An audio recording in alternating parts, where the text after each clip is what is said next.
Hello, amateurs, and welcome to another episode of Hot Topics. And I've got Tom Hicks with me again today. There he is. Hello, Tom. How are you? Yeah, really well, mate. Good to see you again. Yeah, all good. How are you? Very well. And listeners, Tom has been climbing mountains since the last time you saw him. So just tell us a quick bit about that, mate. Yeah, quickly. So I spent most of July and a bit of August in Kyrgyzstan. For those that don't know, it's in Central Asia, Pamir Mountains. I was trying to climb one of the Snow Leopard Mountains, which is a 7,100 meter mountain known as Lenin Peak, raising money for snow leopard conservation.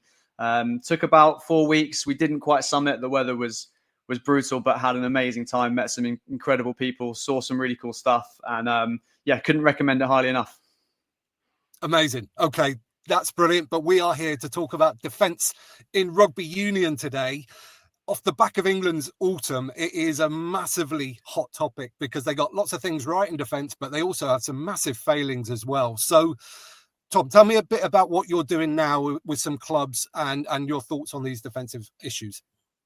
Yeah, so my role for the last probably 2 years really has been mostly focused on defence. So when I was heading up the Sussex under 18s and under 17s program, I was obviously head coaching, but had a specific point of view on defence. So I had an attack coach, set piece coach, but I was running the defence. And then since then, I've basically done the same for the ladies team, and then going in and out of clubs in Sussex mainly, and consulting on defensive systems, how to set them up, how to build a defence, what you want the defence to do, and then within that, getting into the real granular details of different systems within defensive structures. So obviously we're all hearing noise about the blitz and the drift defense or a push defense, however you want to talk about it. So yeah, I've basically spent 18 months or so with a real key focus on defense, how it works, and what coaches want to get out of it as well. Amazing. So I guess anybody that's listening to this will already broadly understand what a drift defense is and what a blitz defense is. But let's go into some of that more granular detail now. Start with whichever one you want and talk us through it in terms of the key points, especially for coaches.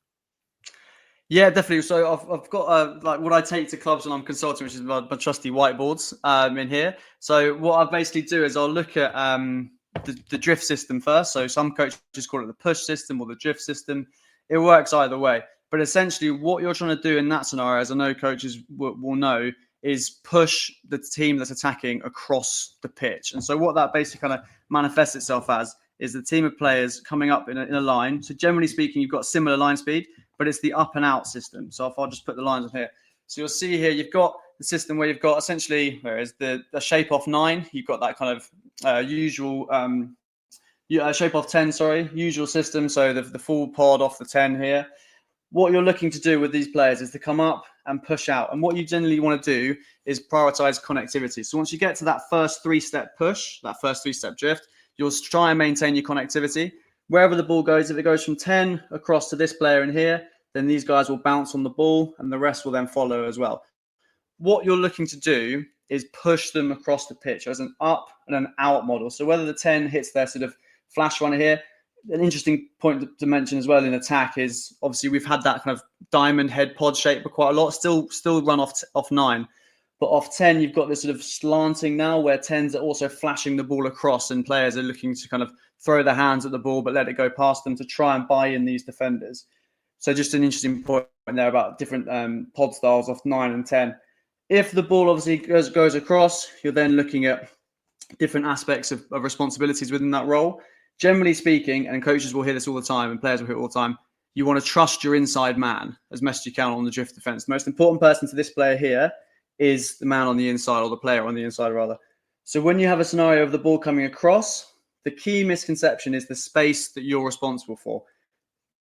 When the ball hits this player, that's that forward carrier, say, lots of people will think that the player directly in front, that's their responsibility to tackle. With the drift system, it's actually the player on the inside responsibility to push across and get to that player there. If they can do that, then it means that this player can then fold and fold and fold, and you have a +1 system.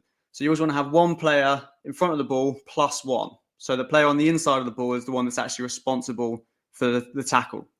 What you can also then do is if this player does make that hit on the inside, This player can bounce. If you incentivize the player on the inside of now the tackler, so the -2 player, if they can work really hard, they can beat the supporting players to this ruck of the opposition team, and then you can get the ball back on a turnover. But essentially, the key thing here is you're looking at the responsibility of the space on the outside of you.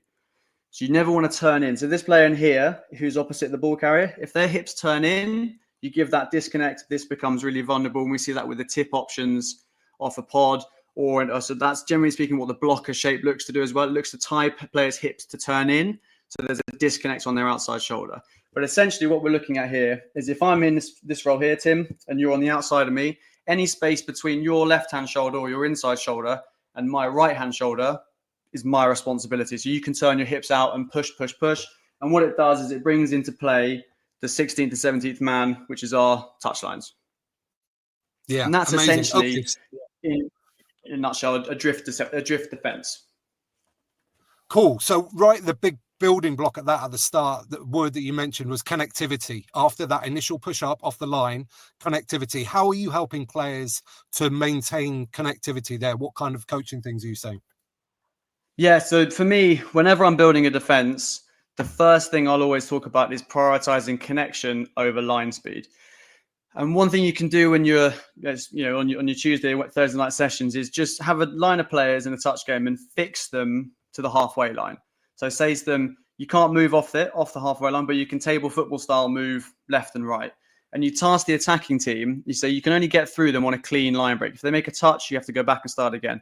And what you'll see is even with no line speed, a defense that's got really good connection is really hard to break down. So when you then push that into a system that's then got some line speed and you're in motion, as it were, the key thing is the communication from inside to outside. So if I'm on the inside of you and you're outside me, if I'm not telling you that I've got the ball carrier, the ball's mine, I'm marking the ball, Tim, you can go.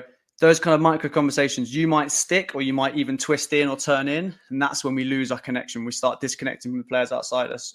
So the way as a coach that you can prioritize that connectivity is first and foremost, the person on the inside of the ball has to be vocal every single time, telling the person on the outside of them, I've got the ball, you can trust me, I'm here. So when the coach is saying, trust your inside player, I've got to give you that trust and have that conversation with you while the ball's going past me. If you do that, players will be able to push up and then out and drift them across the pitch. You'll also then have a situation where no players will start turning in and giving little disconnects, like biting in, some coaches call it. We can all stay nice and square and we can all push them across the pitch as long as you've got those kind of conversations happening on the inside. Okay, and in terms of line speed, how does it differ depending on whether you're numbered up or whether the opposition have got a massive overlap? What's the difference there? So really that kind of feeds into the different areas that I would always look to implement a blitz or a drift defense. If you've got numbers down, you will always look to go for a push defense, the drift defense system.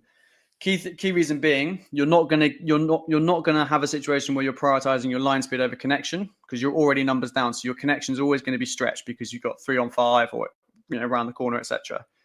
It also then gives you the opportunity, if you're in a drift scenario, to use your 16th and 17th defenders, the touchline, because the ball, by nature of the game, can only go so far one way before it has to come back. So if you can get into a scenario where you're connected, your numbers down, you get up and you push out, and you always can chase the ball, that's going to give you the best route for success in those kind of scenarios.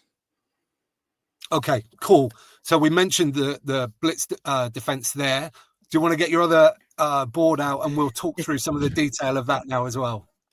Yeah. So what you see with a blitz plan, in some ways it's the reverse, but it isn't quite the exact opposite. But what you basically get is a scenario where obviously on the drift scenario, you're looking to push them up and out, and you have that kind of flat line that then drifts across. On the blitz pattern, you then have what's called this kind of arcing line here. So you've got a shape off 9. So here's the triangle. You've then got that kind of usual arrowhead shape off 9 of the forwards in here with a 10 out the back, and then they can get their width off the top here. What you've seen with England and what you see with blitz/hammer, as the England players are calling it at the moment, because it sounds mean and nasty. So we're not going to call it pillow. We're going to call it hammer. That's probably the thinking behind it. You have a situation where this player here will lead the charge and try and get to a position where they're probably in line or just in front of the ball. So if it hits this first receiver in here, The player on the outside is now in line with them. Essentially, what you're looking to do is shut off the options to push the ball out. Everybody on the outside should, in the scenarios that I build, really take their line speed off of that player, but look to then go on a drift pattern. If the player then comes out the back and then they can get their width here, these players should, in my opinion, go into a drift scenario, because then they've called beaten the blitz. They've got outside our blitzing player. They're now into the shape getting width. In that scenario, you should then really look to then just push them back across the pitch. So you get to this touchline and then you can run the same thing again. But essentially the difference now comes from the drift pattern. The space on your outside shoulder is your responsibility. Within the blitz pattern, the space on your inside shoulder is now your responsibility. So these players are now marking a different space, a different area of their connection. If they then have this scenario where they hit this first player in here, and we've always got that tip line coming in, this hole is the player on the outside's responsibility. And we saw, I think it was the New Zealand game, it was Jamie George and Joe Marler. George got to kind of this scenario here. Marler was in here. They tipped and they made a cut through this hole. That's basically the blitz system failing because you're not marking the correct space. So yes, it's about line speed, but it's really about the shape that you're creating and then what space you're marking. So you have a different scenario. So now, Tim, we said obviously in the drift pattern, you're on the outside of me. I'm telling you I've got the ball. It's now the reverse. You're telling me that the space on the inside of you and the outside of me is your responsibility, and then vice versa, me to my inside player. Because what you're looking to do is the reverse of the drift, which is push them back towards where the balls come from. Generally speaking, it's quite a heavy area in terms of the personnel that are in there because it's nearer the ruck. Those are players that are generally better over the ball. And so if you can push them back towards that contact area, you've got a better chance of success at getting a dominant collision, but also then having a good competition at the ruck. Okay, amazing. What I want to dig into now is the scenario where they beat the blitz and how that ties into what England are doing at the moment, because they are not doing the way you'd coach it. So what do you think their thought process is, and what do you think they're getting wrong at the moment? Because they're getting beaten quite a few times in those white channels. Yeah, so for me, it comes down to a couple of things, and a little bit from the insights into the interviews after the game. I think like True Rugby knows as we watch the interviews and we listen to what they're doing. We don't just switch off for 80 minutes. And they asked Jamie George and they asked Marcus Smith, what do you do if you do get beaten? And, do you then go to a more conservative approach, the drift pattern, get yourself back into your connection and then look to go? And both of them said, no, we double down, we go again. And for me, it's a little bit like if you take it out of sport rugby and put it into boxing, for example. There are scenarios when it's the right thing to do to cover up, or maybe hold and get yourself together again and get yourself back in the fight. And there's times to come out swinging and look to land a left hook and a right hook. For me, it's about setting up the punch, the blitz, So like if you look at, I don't want to turn it into the amateur boxing podcast, but if you look at like the George Groves Carl Froch fight, the second one from years and years ago, when he hit him with the straight right and just dropped him, he didn't just walk up to him and just throw the right. He threw a left and then he set it up and then he got into a scenario where he could throw that punch. What England are doing is kind of just walking onto punches at the moment and swinging back as best they can. It can work and they are putting pressure on defenses, but realistically for me, the way to employ a blitz pattern is in a hybrid model, which England aren't really doing at the moment. For me, I would never coach a team to blitz off a midfield ruck. So if they've got a ruck in centre field, I wouldn't blitz off that because they've got a two-sided attack. So you're going to roll the dice on one side, but you're not going to have the numbers that you may otherwise have. You've also then got potentially a split attack versus a split defence, i.e. high numbers attacking low numbers and vice versa. And teams are good enough these days to put high numbers, so 10 and above, so centres and wingers and fullbacks, running at low numbers, kind of 6 and below in space. They can find those one-on-ones quite easily. If you're flying off the line and you're kind of rolling the dice as well, you're looking to throw that punch as early as you can, it can kind of come unstuck and you can get unpicked. So for me, I wouldn't coach it from a midfield position, certainly on a line break if you've conceded a lot of yardage. Get your connection back, hold, cover up, get yourself back together, get 13 on feet if you can. Maybe concede a couple of yards on a weaker shoulder on a drift pattern, but you've got your connection back. So like I said at the beginning, prioritize connection over line speed. Get that back and then you can go and put pressure on them. certainly offer an edge ruck. You can look to go and blitz for sure, like we showed in that scenario on the whiteboard. But there are ways and scenarios where where you should try and employ it, and ways that you shouldn't employ it. Yeah, it's a very interesting one, because actually I went to a coaching day at Penny Hall Park when Paul Gustard was England defence coach, so a good number of years ago now, and they were essentially employing the same system, really, like a pretty strong blitz, not as strong as the one currently, but they were doing that. And like I questioned him about the same sort of things. Would you still blitz if your number's down? And he's like, his position was, yes, we do. Okay, because we try and push them as high back down the pitch as possible, and then that gives our cover and scramble defence time to get out and round, which I guess is still what England are trying to do, but it's just not working at the moment. No, and for me, like I say, the core principle for me is connection over line speed. Like I've seen it in so many scenarios where if you've got a connected defence that's resilient and together, it's really hard to break down. And yes, you can double down and you can still go for a blitz and players shooting out of the line to try and keep putting pressure on. The best form of defence is attack, the kind of age-old adage. But if you're leaving yourself vulnerable through little system errors or little personnel errors, and again, going back to the kind of interviews that I've watched, Ben Earl did a longer interview in the week talking about its individuals making mistakes within the system. He was talking about how he missed the tackle on Delando in the South Africa game. For me, as a coach, you should always build a scenario where the system, the structure, looks after the individual. And so you shouldn't have a situation where individuals are making errors that isn't then mitigated by your system.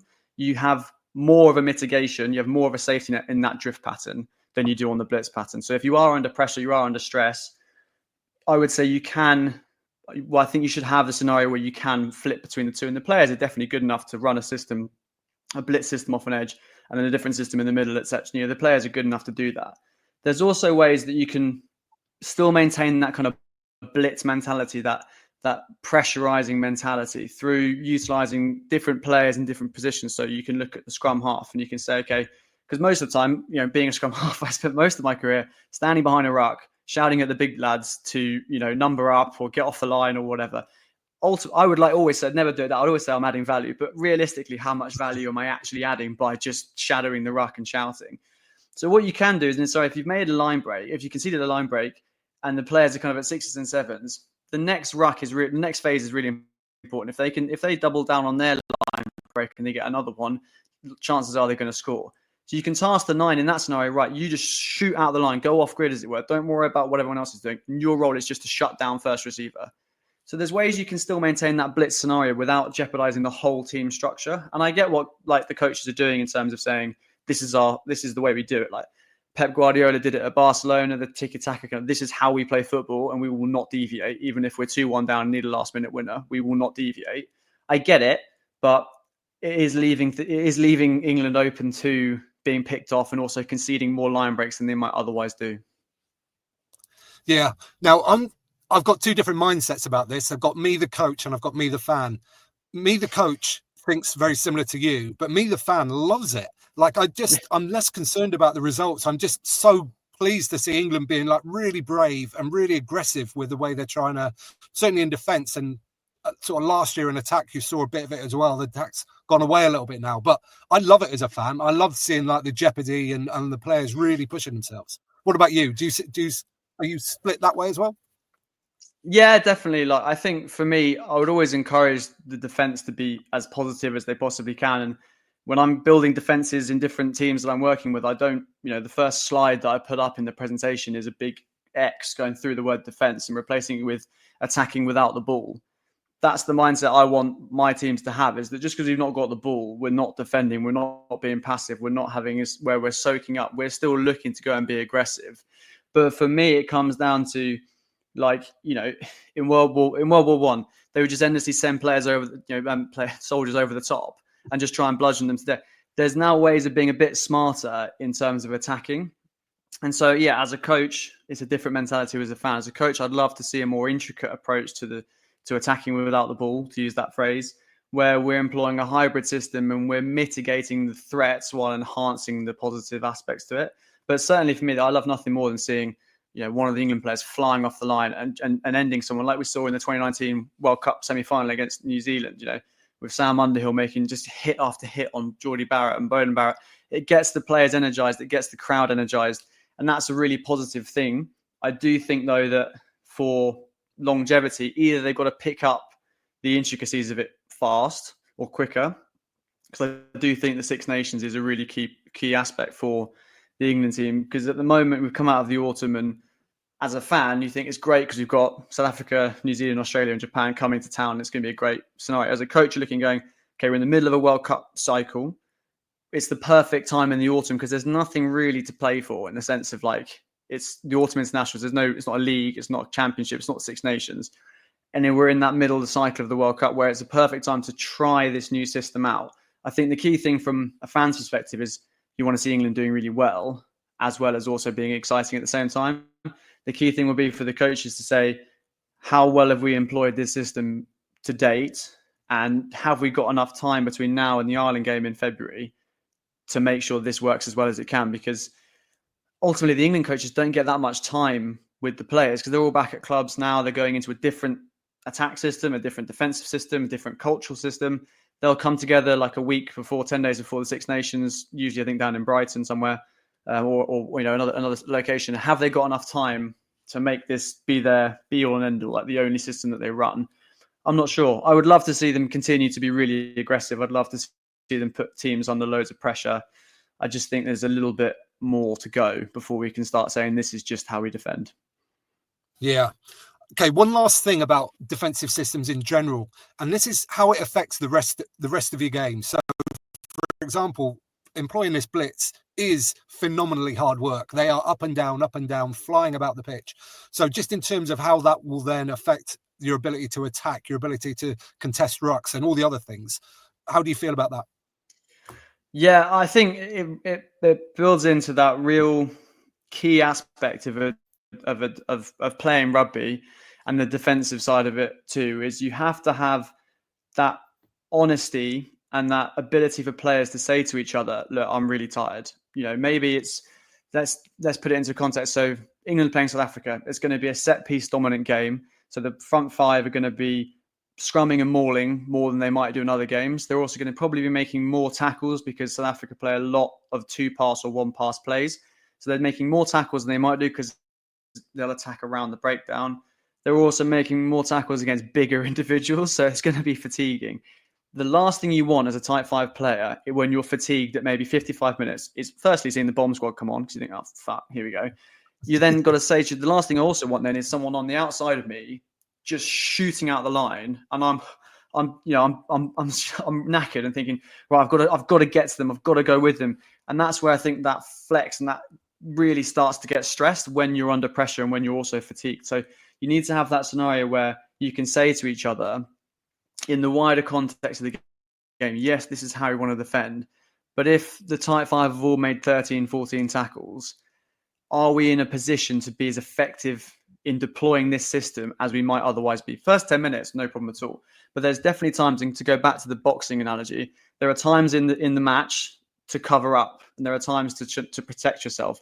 And I would say in those scenarios, probably 50, 55 minutes when we're fatigued, we need to have those conversations. How are we feeling? Are we prepared to keep getting off the line in this way? Or do we prioritize our connection? Do we go back to our drift system, weather the storm for a bit, and then we come out, make some substitutions if we need to?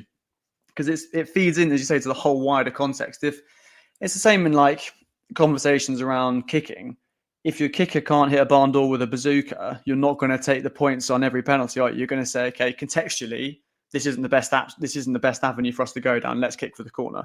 It's the same with defense. If we're completely knackered and we're getting cut really easily because we just keep flying up, we just have to have that ability to say, listen, we as individuals aren't in the situation to do this as effectively as we should be. Let's, cut our losses, cover up, as it were. Yeah, makes total sense. Now, before we sort of bring this to a close, have you just got any further sort of points to finish off on, or anything else you wanted to mention? Yeah, I just think with the defensive side of things, you want to have that ability to put teams under pressure, but there are ways in which you can do that without sacrificing your connection. I think that's a real key takeaway for me, is just the attribute of connection is so important. And if coaches and players are listening to this are going to play on a Tuesday and Thursday and Saturday, think about prioritizing connection as best you can, and also think about ways in which you can put teams under pressure without kind of blindly flying off the line. There's ways, like I say, I've mentioned it with using the 9, kind of with a sort of an off-grid role. There's ways you can put players at like off a line out. You can swap the back jump, the back lifter out, and put your winger on the back of the line out. So if they go off the top, you've got your fastest man or woman who's going to get to 10 if they're playing off the top of the line out quicker than a loose forward in that scenario. So there's ways you can be really creative and still maintain pressure while still prioritizing your connection. And that's my kind of key takeaway. And that's what I'm sort of doing when I'm implementing defensive systems with teams around the county. Okay, amazing, brilliant stuff. That's what we think about defence, people. But what do you think? We'd love to hear your thoughts in the comments down below. And if you've got any questions about the blitz, the drift, how England are doing it, and maybe we'll do another pod with more detail around that if you come up with some really good questions. While you're down there, give this video a thumbs up if you don't mind. It helps other people find it, and click subscribe to make sure you just don't miss out on any future episodes. Tom, thank you very much for your time today. Again, amazing stuff. Mate, thank you so much. Yeah, I'm really keen for questions and thoughts and things. It's a huge topic for debate, and I'm always open to having that debate. So yeah, comment, etc., and we'll see what we can do in terms of answering them. Brilliant stuff. Okay, and for you at home, don't forget to get out and play.